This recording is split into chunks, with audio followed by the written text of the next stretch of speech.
Agora a gente vai chamar aqui Heloísa Vilela para falar com a gente, porque hoje Brasília foi um dia bastante quente de notícias, o tabuleiro da política está se movimentando bastante e o presidente Lula, como disse Chico Pinheiro aqui na abertura do nosso programa, anunciou indicações do ministro da Justiça, Flávio Dino, para se tornar ministro do Supremo Tribunal Federal e também do procurador Paulo Gustavo Gonet para comandar a Procuradoria-Geral da República.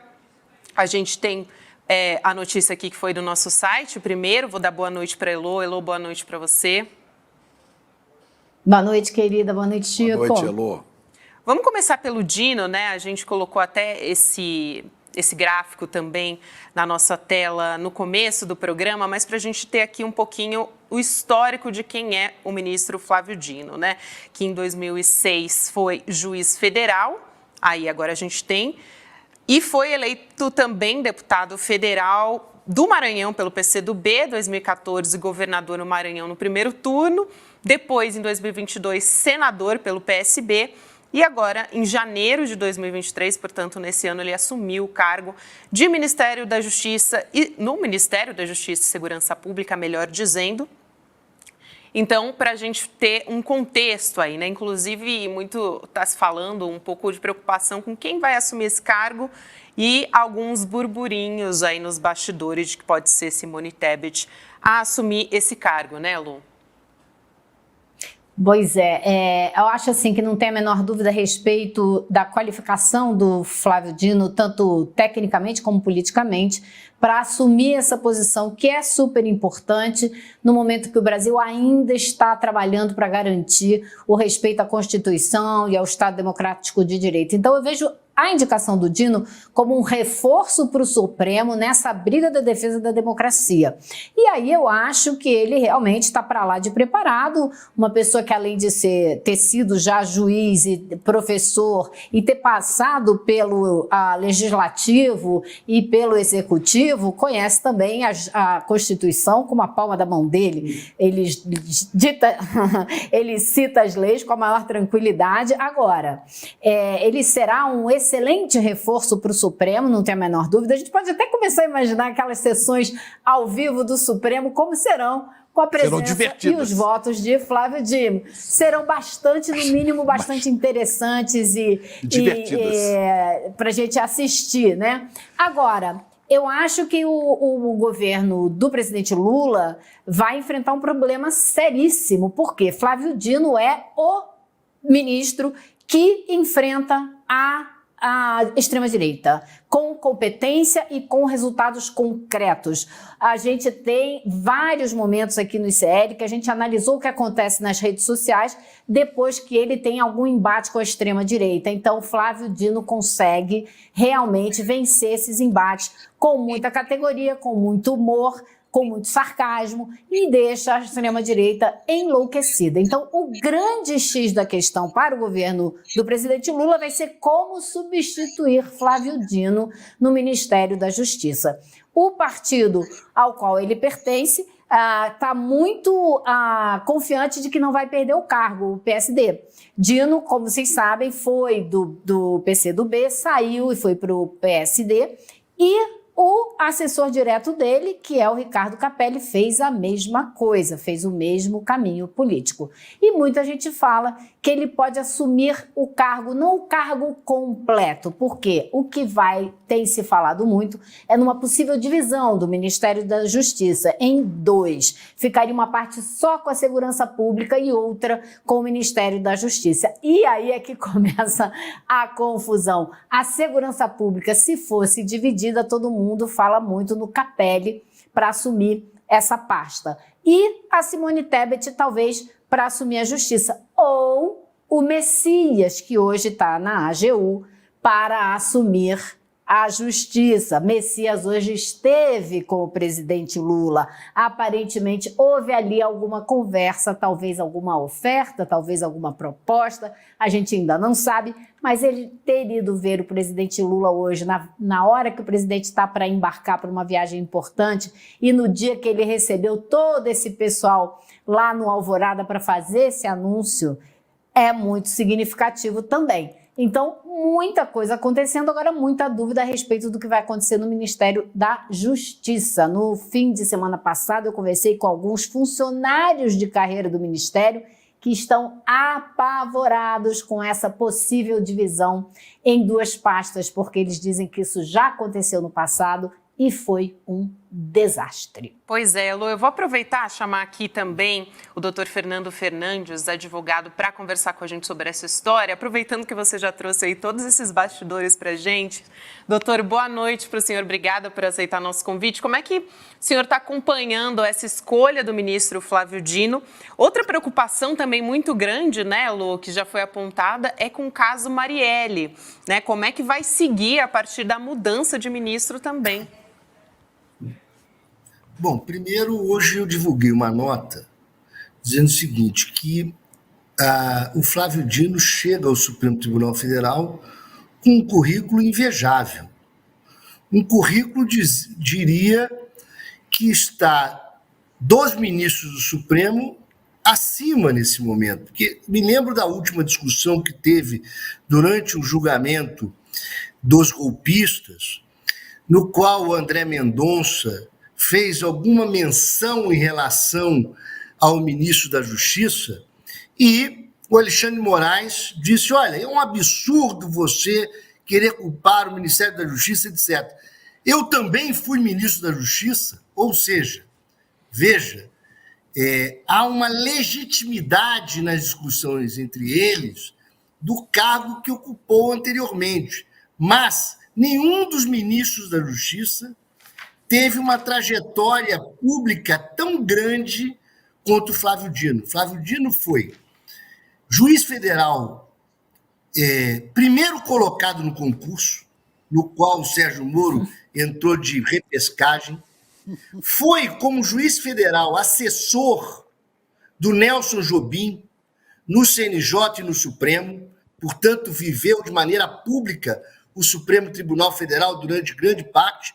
Depois disso, deputado federal, senador da República, ministro da Justiça e é um conhecedor, um jurista conhecedor profundo das leis e da Constituição. Portanto, a escolha é uma de alguém que tem uma condição de não só analisar e proteger a Constituição, como criar um embate com qualquer outro ministro da Suprema Corte. E diria que a sua formação ideológica é inquestionável. A sua trajetória política e ideológica é inquestionável. Portanto, uma tremenda escolha do presidente da República. O senhor acha, então, que ele vai reforçar o trabalho que a gente já vem vendo ser feito pelo Alexandre de Moraes, justamente na defesa da democracia, e esse seria talvez o principal objetivo, pensando que, apesar do 8 de janeiro já ter passado, o risco de ataques à democracia ainda não passaram no Brasil? Veja, eu não tenho a menor dúvida de que ele causa mais do que um reforço, porque eu tenho dito que o nosso apoio ao Supremo Tribunal Federal, ele é um apoio de quem reconhece o grande papel que teve em defesa da democracia, mas também nos coloca numa posição de podermos fazer críticas construtivas ao Supremo Tribunal Federal em relação a erros que foram cometidos para que chegássemos no dia 8. Essa é uma questão fundamental. Portanto, o Flávio Dino é alguém que está liberto desses erros cometidos no passado. O Supremo, sim, realizou um papel extraordinário em defesa da democracia, mas anteriormente, não podemos esquecer, isso não é embate institucional.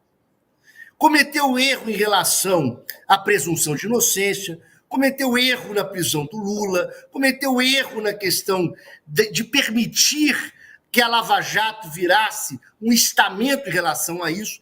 Eu escrevi um livro sobre isso, A Geopolítica da Intervenção, a verdadeira história da Lava Jato. Mas o Flávio Dino chega no Supremo Tribunal Federal com uma legitimidade de quem não participou desses erros. E, ao contrário, enquanto esses erros estavam sendo cometidos, fez discursos públicos em relação à defesa da democracia em toda a sua carreira. E naquele momento em que era candidato a senador, no momento que era governador do estado do Maranhão, sempre esteve no processo da Dilma, os discursos no Palácio, ele fez vários, portanto, e aí dizer uma questão fundamental. Ele, inclusive, correu o Brasil denunciando a prisão ilegal do presidente Lula. Correu o Brasil inteiro fazendo isso, né?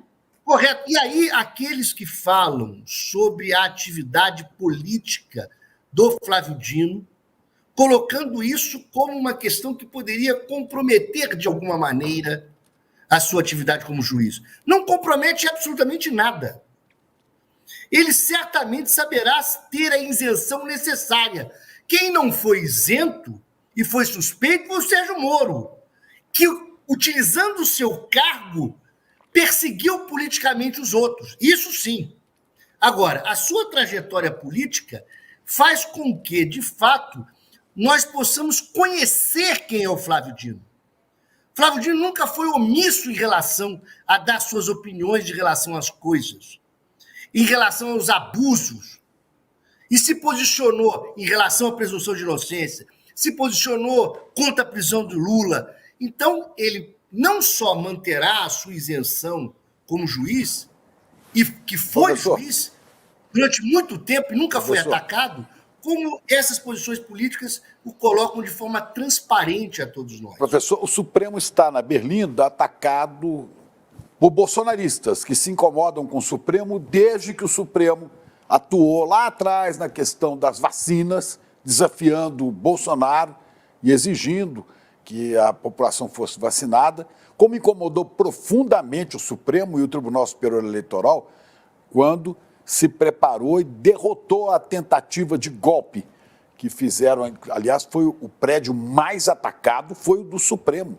Foi o prédio que teve a maior destruição. Quer dizer, os bolsonaristas e a turma de Jair Bolsonaro, eles têm ódio do Supremo.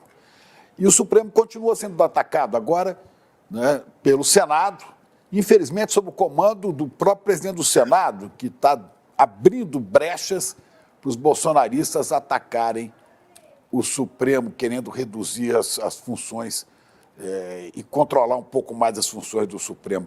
O senhor considera que a ida de Flávio Dino para o Supremo Tribunal Federal politicamente reforça o judiciário diante desse momento que nós estamos vivendo? Sem sombra de dúvida, mas acho que nós estamos vivendo uma espécie de trauma, uma coisa pós-traumática.